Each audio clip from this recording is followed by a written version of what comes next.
পরের ট্রেনে নাম্বার 10-এ। আসসালামু আলাইকুম। আলহামদুলিল্লাহ লাঞ্চের পরে ট্রেনে কয়েকবার চড়ছি আমরা আজকে সিএম আছি কদমকাই থেকে 28 জন আসছে এখান থেকে। তো 10টায় ঢুকছিলাম। তো কে কোন জায়গায় থেকে ঘোরাফেরা করতেছে, এখন আলফিন নিজেরা ট্রেন চালাইবে ওরা, এটা দেখার জন্য আমরা এখানে বসে আছি। এই ট্রেনে উঠবে ওরা, এই বগি করা উঠবে ওরা, নাপি আর আলফিন দুজনে মিলে ড্রাইভ করবে। ও এটাতে উঠবে, দেখি দেখাইছি এই এখন। ও মাশাআল্লাহ,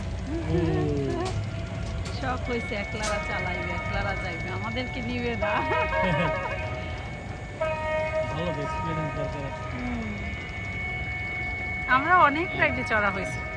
হ্যাঁ চড়ছি অনেক রাইডে, তারপর ওদেরও এক্সপেরিয়েন্স দেখেন তো, ভয়ের কিছু নাই একদম নিজেদের ই বাড়ার জন্য। কয়টা এখানে একটা, তারপরে তুমি কি আছে সেন্টার স্টেশন এখানে থামবে 2 3 4টা।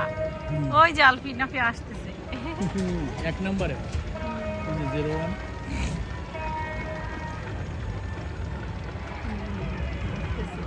এই রাইডে চড়া হয়েছে না আমাদের এই সব থেকে বেনিল্যান্ডের এই উপরেরটা, এইটা ভয় করছে আমার ভয় লাগে না, এটা ভালো ভয় করছে। ও নাফিকুন উনতেনছু গাম্বাতেনে তুতারি আতের করা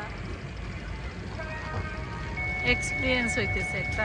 ইলেকট্রিক কিন্তু ওই যে এখান থেকে যে কোনো সুইচ নেই কিন্তু জানো, টাইম সেট করা, এই কয় মিনিট হইনা আসবে থামবে আবার যাইবে, সেন্সর লাগানো।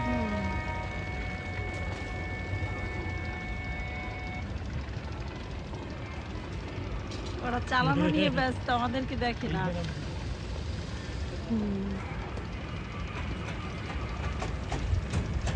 এইবার আসবে ভালো জিনিস এই যে আই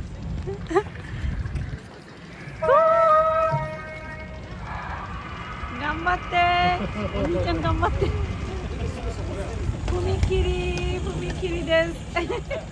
ও ফুমিকিরিতে থামছে তো ওরা। এই কিনছো নাম্বারে নে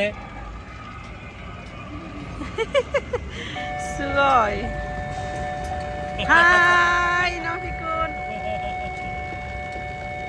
আলফি চালাইতেছে মনে হয় না? হ্যাঁ আলফি চালায়, নাভি পাশে দিয়ে এই যে ব্রেক স্পিড কেন আলফি ব্রেক আর ওই যে হর্নের। তুমি কি রিলি পছন্দ করো? সুগয় সেন্দাই স্টেশন লেখা আছে দিনবন্ধু সো চলে গেছে।